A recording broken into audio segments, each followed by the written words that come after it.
Hi, I'm Amber, and this is, Lady Sawder Rhite. and I'm here to teach her a class since at home, since Chimera's closed. And we have to keep social distancing. This is 6 feet. And so let's get started. Okay, what are we going to do though? Oh, we're gonna make a chain. Uh, What are we going to make? we're gonna make a wire wrap chain. It's a way to glam up your existing chain on your jewelry pieces. So, where's the example? So, here's the examples.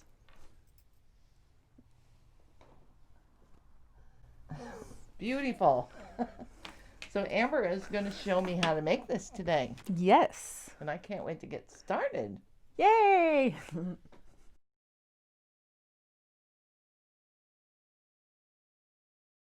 Are you ready, Lady Sawder Rhite? I am so ready. Let's get Amber. started. Let's get started. Okay. So I'm going to go over what I have here in the materials. Okay. So I have some wire, Mm-hmm. and I'm using a 24 gauge copper wire. If you order wire, I would recommend getting dead soft or half hard wire because it's easier to bend. Hard wire, you're asking for trouble. And I have beads here. These are just, glass faux pearl beads. Mm-hmm. And one thing that's important is to make sure you get the right size wire to bead. How do you figure that out, though?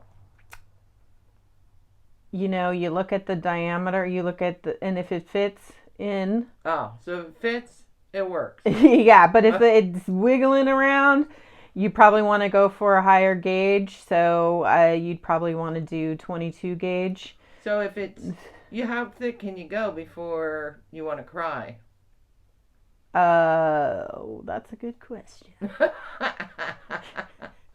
I'm full of those. I usually stick with holes for aesthetic reasons that can fit between 22 and 26 gauge wire. You definitely want to do a thicker wire, and so they don't roll around on it. Yeah, and when you wrap it, you would see that it would actually, the little wrap would fall into the hole. Oh, that would suck. Yeah, so that kind of defeats the purpose.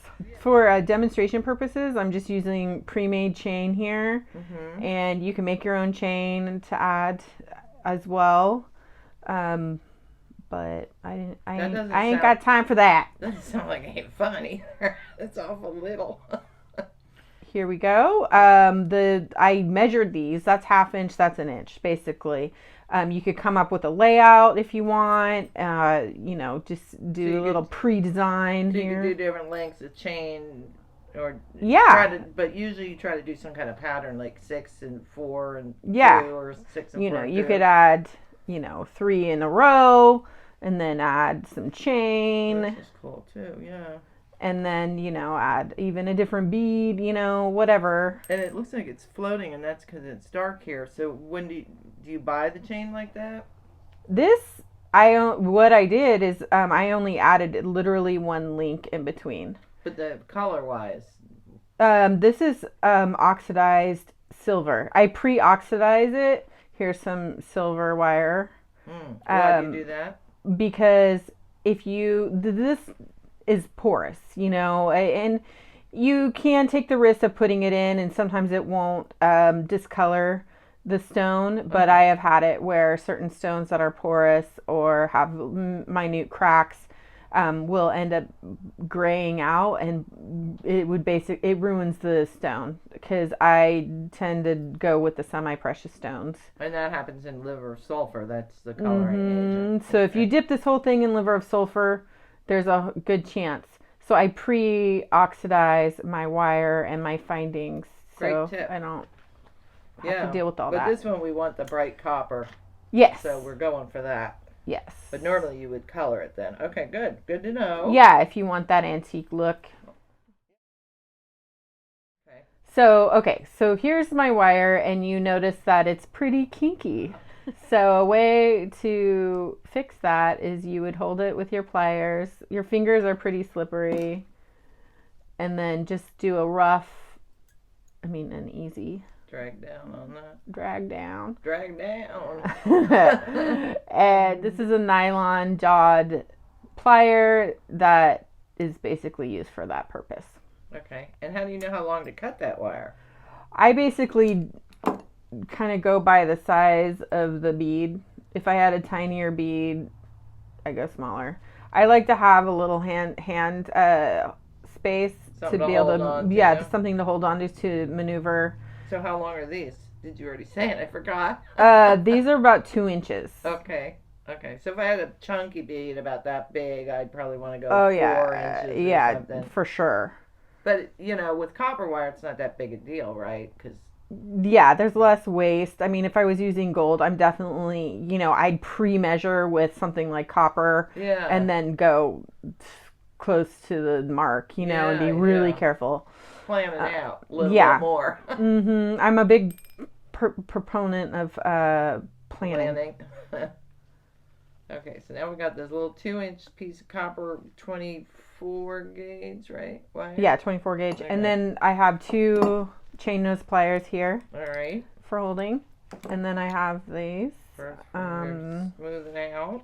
Then I have my fine tipped needle nose pliers that have been well used, bent tip a little bit, but I hardly ever go on the very such tip. Pretty pliers, though. Who cares? You could probably even file that down, huh? I'm sure. If you had that much energy. I haven't. Yeah, I don't know. It works. If it works, don't fix it. Yeah, and these all come in different round sizes. I do fine tip because I like a smaller loop. Okay. But if you like that larger, chunkier style, you'd probably want to go with something larger because or you could even that's go not down lower, huh? Yeah, but even so, it's not that big. So Yeah. And then last but not least, we have the flesh cutting snips. So when you close it, you notice that it's flat on one side. On the other, it leaves kind of like a V shape. Mm-hmm. When you cut, you want to definitely make sure that you cut on the flat end so you don't make any sharp points on your wire. Okay. And so, yeah, there's that.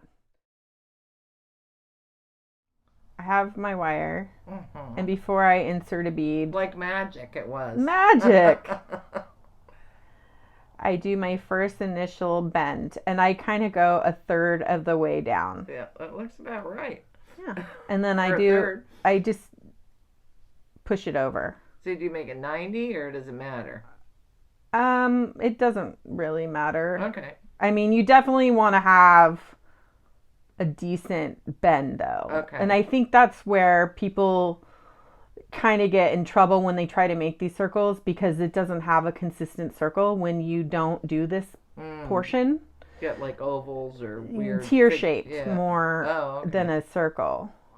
So I figure out what type of where I want the circle to be.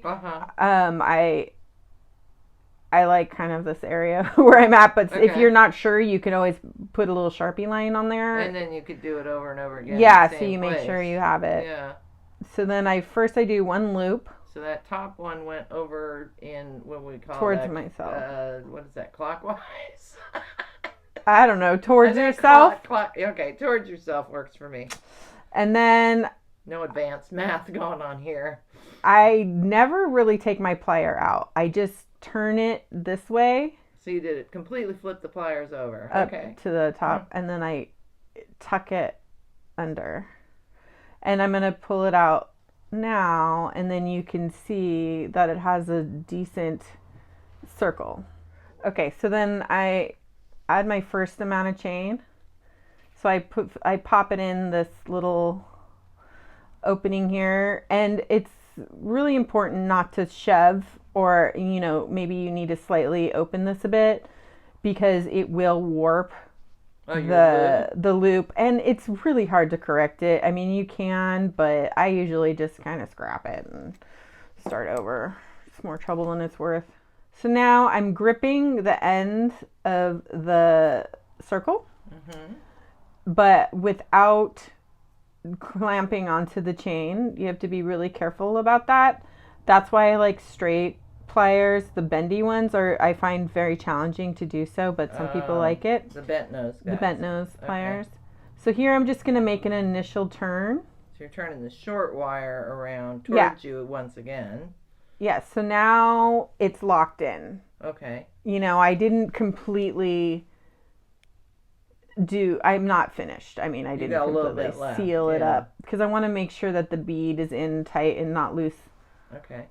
So then I push this guy in. So you pushed down hard on that bead to kind of compress the loops you did? And a way to lock it in really easily is just to do another bend. So now, okay. So this is pretty stable. By hand. Yeah, I just do a little slide around. Yeah. And I mean, sort of 90 degrees. Yeah. You know? Close enough. And then I'm going to the same part. You got to leave a tiny bit of room, but the wire is pretty forgiving. I can't see anything. Are you putting the tip into the bend? Is that the tip of the round nose go into the bend that you made? Yeah. You know how you bend it 90 degrees? Uh-huh. Are you putting the plier tip in that bend? No, just above it. Just slightly above it. Okay. Because I want to have enough room for the wrap. Okay. So, and then I go around, I do my loop. Mm-hmm. The bead is in the way, but I'm flipping my plier over, and then I just kind of glide around.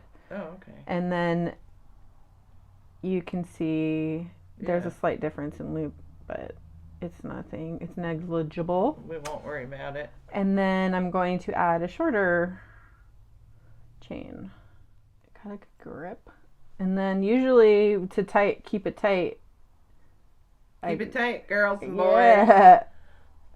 I hold it. I don't use my fingers. And and you went twice around? Yeah, I usually do twice. Some people like to do a whole nice flourish of wrap, but I kind of am. Well, it could be a design choice too. Huh? Yeah. And then so now I'm cutting it, but I'm cutting the flush slide. And as close as you can, huh? Yes. And I will also tuck in with the pliers to make sure there's no lingering sharp bits. Hate it when that happens. And then now I'm going to go and finish this guy up. And then I feel like it's pretty nice taut. Mm-hmm. Taut. You're going to say it like you're from Jersey. From California, Jersey. It's taut. Okay, so now there you go. There's your first go. There's your first. Let me try to zoom in on that a little bit. See how it looks. Let's see. Let's wait a little bit. Oh, there. Okay, that looks very cool. I'm gonna go back out so we can see what you're doing next. All right. I'm waiting with bated breath over here. Bated breath, okay. Whatever that means. I've got like shrimp in my mouth waiting for some animal to come eat it out. I don't know what that means. Weird. Or something. Okay, so now I'm going to do my second bead here. Do my initial loop. Right. Bend that up. Got your perfect roundy. Pop this guy in. Slide the chain on.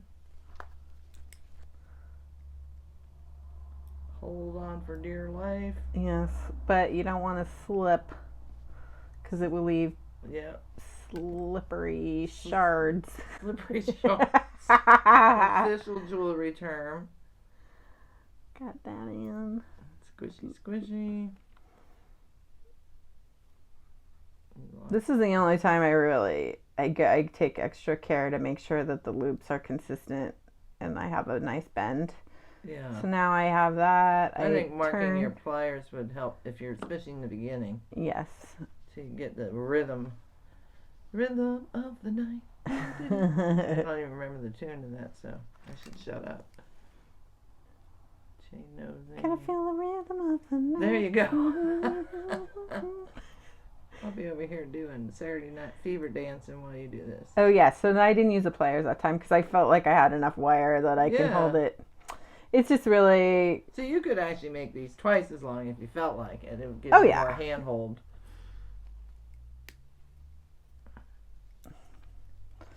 Alrighty. So I guess you can finish each one completely, or you could go almost all the way and then kind of clean them all up at the end. I end up doing that.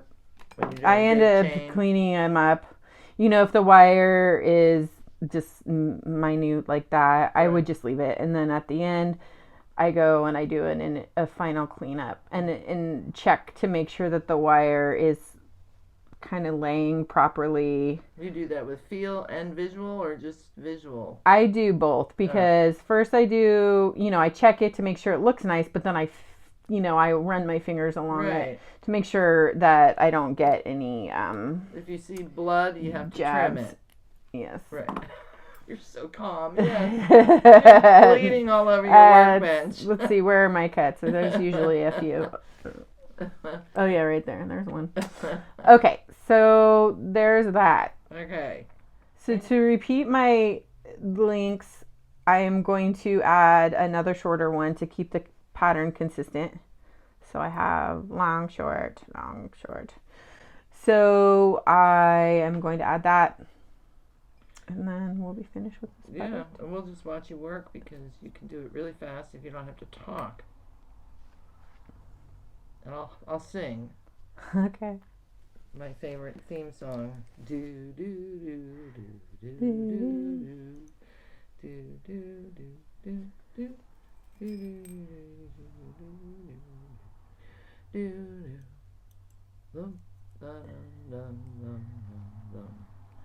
What is the capital of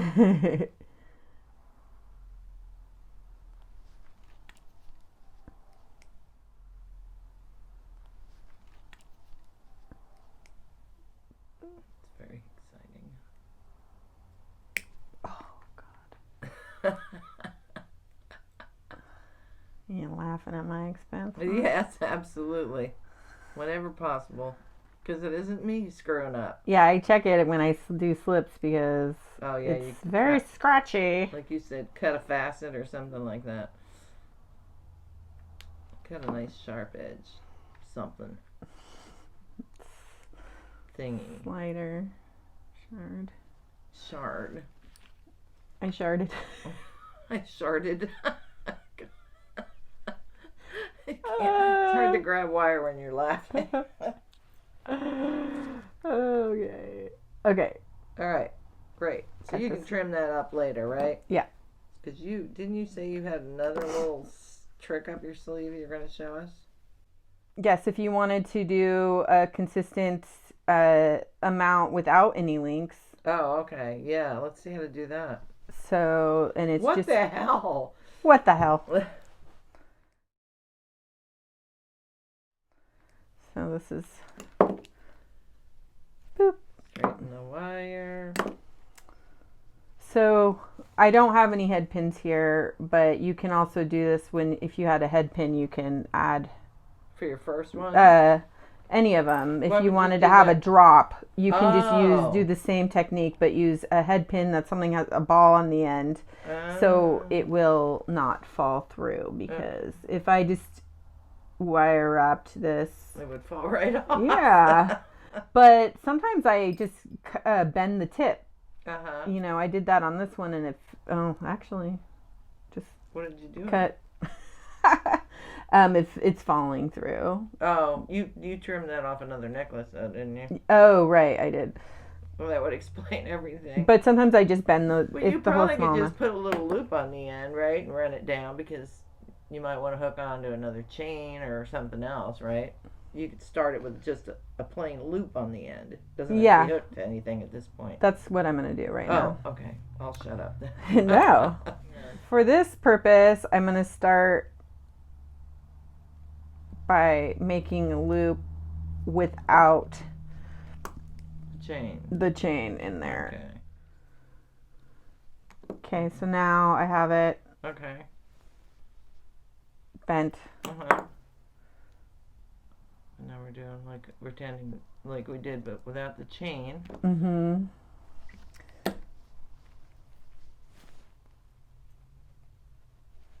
Loop around. This looks familiar. Yeah. So here is a wire wrapped bead without any chain.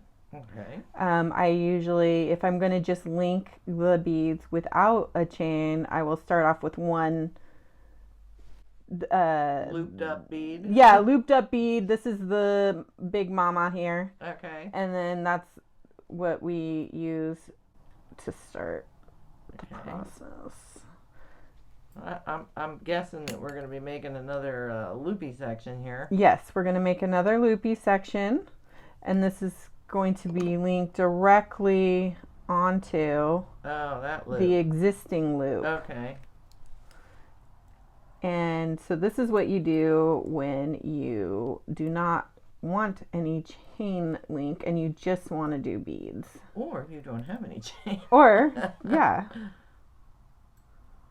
And I like to vary it up. Sometimes I do this. I'll do like 3 or 4 of these, and then I'll add some homemade chain. And or you could add different colored beads or yeah, shapes or whatever. Sizes.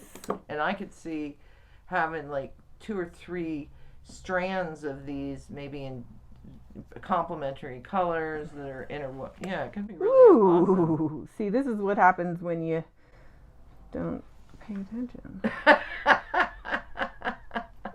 So that's going to be okay. And walk at the same time, huh?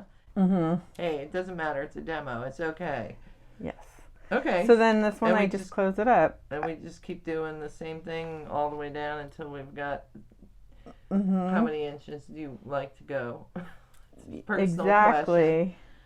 Question. What, 16, 18, 24? Yeah, 16 to 18 inches is the standard short necklace, right? Yeah. And then 24 is the longer. I usually just make chain until I get bored. Right. Then it's like, well, maybe I'll make it into a bracelet. Exactly. I'm sick of this. So then with these, I usually, I check the loop, and then I'll turn them opposite. That's a way to do it so they hang flat. So one's perpendicular and one is parallel. Right, or with the surface of the I universe. might have it so, yeah, exactly. Or these are the same plane, and then the second one is at a different plane. So it just really depends on the bead itself and how it lays too. Yes, just like chain. One goes one way, one goes the other. Yeah, it's true. So you have to do that yourself. Think about that. That's heavy. It's heavy, man. So, like Amber did, where the hell did it go? She did this longer one for a necklace of mine, which is totally awesome. I don't know if you can see what the heck, we hematite in here too. So this is a way to vary the design a little bit too. I love this one with the rubies on it. This is a real simple way to glam up your piece, and you see these wrapped pieces online all the time, and what fun when it would be just to make your own. Yeah, totally. Well, thank you, Amber. I think I learned something. I'm not going to do it in front of everybody because I don't want to embarrass myself. I'd rather have someone else do that. So, thanks a lot for coming by during the COVID thing. I'm glad I sprayed you down with 10% bleach solution when you walked in my door. Definitely. Thank you. Well, we're done. We're bored. It's time to go home, and I gotta claw off all this makeup. Lady Sawder Rhite is tired and needs a nap. What about little Amber? I feel satisfied. I'm so happy. Thank you for stopping by. I hope you had a good time, and come visit again, huh? Yes, thank you very much. Ciao. Bye.